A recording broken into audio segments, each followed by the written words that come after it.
talagang desidido kakayanin. Sabihan ng isang officer namin na tapusin mo lang ang isang araw, yun lang problemahin mo. One day at a time. Matatapos din to.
Hindi military yung mga inspections natin, it is anchored on military traditions, ceremonies, and practices. So ang ating inspection dito sa Officer Candidate School is done on Saturdays, composed of barracks and ranks inspection. Sa barracks inspection namin is magsisimula kami sa mga damit namin, yung mga ipaplansya namin, yung mga uniforms, white pants, mga gala, at saka isa-shine din namin yung mga accessories namin para sa gala, sa person cap, mga sapatos namin, shoe alignment, yung mga sapatos namin, ibabrush namin, almost lahat, yung mga higaan namin dapat pulido, flat na walang gusot, mga ganun. Tapos yung mga unan namin dapat puting-puti. And then sa amin na mga females, ini-emphasize talaga yung cleanliness ng room. So dapat dun pa lang is organized kami sa gamit namin. Dapat lahat is makapaglinis. So ang purpose nitong inspection is to see to it that all officer candidates are uniformed, well-disciplined, and united. So dito sa ating barracks inspection, all the officers and tactical NCOs, nag-i-inspect sila sa ating barracks to ensure that the living conditions ng ating officer candidates ay maganda. At the same time is na-maintain natin yung functionality ng ating mga equipment and facilities. So dito tinitingnan natin that yung mga students natin is nag-prepared, yung mga uniforms nila, rooms nila. At the same time, any issues na nakikita natin within their barracks are noted and for maintenance para maayos yung barracks and ma-ensure natin na andun lahat yung mga kailangan ng mga students natin.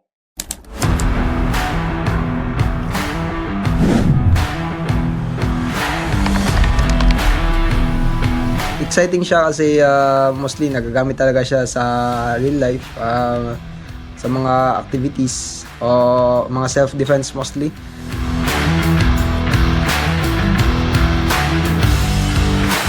Nag-aral kami ng Krav Maga doon. Nakakatuwa kasi bilang babae, may experience mo kung paano itapon yung lalaki. Hindi porket malakas yung mga lalaki, sila lang yung makakapagpatumba. So kahit kaming babae, kaya namin sabayan yung mga lalaking yan.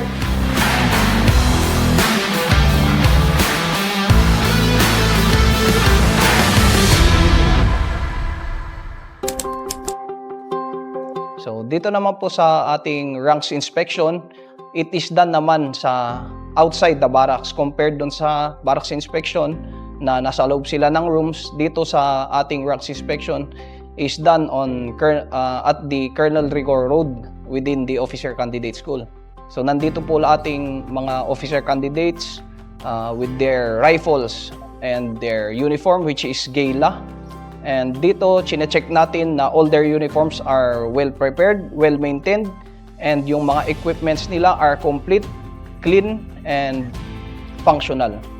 So dito, ang purpose din ng ranks inspection, not only in the Officer Candidate School, is ginagawa din natin ito sa field.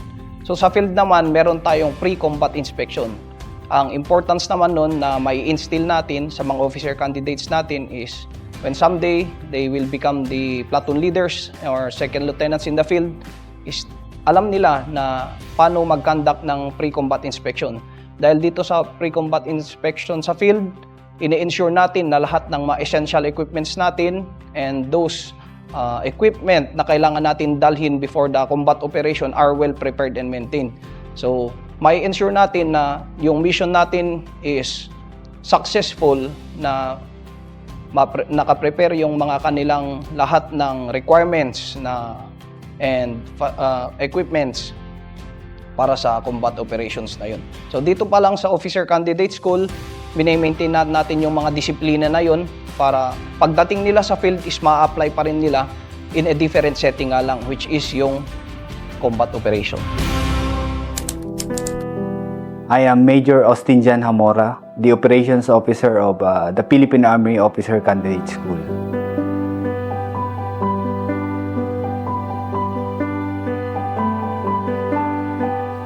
Sa touring, ito yung paikot-ikot sa ground na may dalang rifle. So, ginagawa natin ito to remind our student we have this kind of standard. Kahapon, nagturing ako ng 4 na oras at nung isang araw, nagturing rin ako ng 4 na oras. Kasi ako ay na-late sa formation at nabigyan ako ng demerit. Dito kasi, kailangan, if may formation, kailangan hindi ka malate kahit 1 minute. Kasi kung malate ka, mabibigyan ka ng demerit. Ang demerit mo ay magdidepende kung anong offense ang nagawa mo. Merong 3, merong 8-8, merong 10-10. Depende yan sa offense na nagawa mo. But lahat naman itong mga punishment and touring is nasa policy ito. So hindi pwede na kung anong naisip ko lang na punishment ay ibibigay ko. Dito rin nabubuo yung the idea of meritocracy. Maayos yung pagiging estudyante mo dito. Yung merits mo ay hindi mababawasan. May system kasi kami dito ng demerits. Meron lang kaming allotted na merit, mga per phase. Pag naubos mo yung merit na yon is aalis ka sa school. You'll either be separated or recycled to the next class. So, kailangan mong maintindihan na yung punishment and touring ay still part of your character building.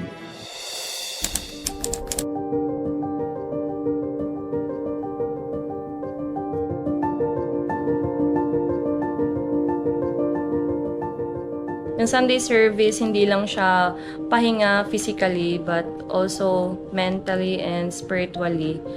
Kasi that's the time na mag-serve ka kay God, alalahanin mo yung nangyari sa buong week, and then for us also to prepare for another week na dapat still stable yung mind namin, andun pa rin yung will namin at nasa tamang pag-iisip pa rin kami. So, that's the time na yung ma-ready ka for another week.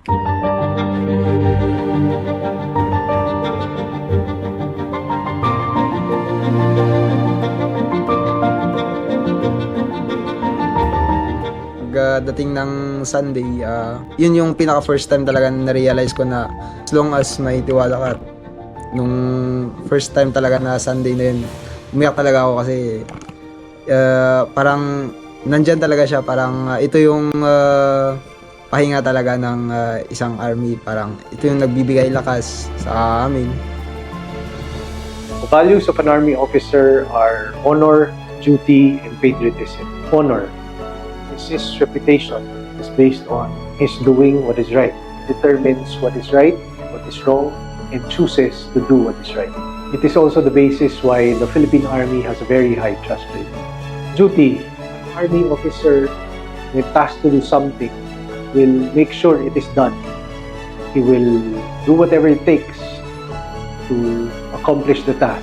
He will find out whatever he needs to find out and make sure that he is able to do it at the right time required.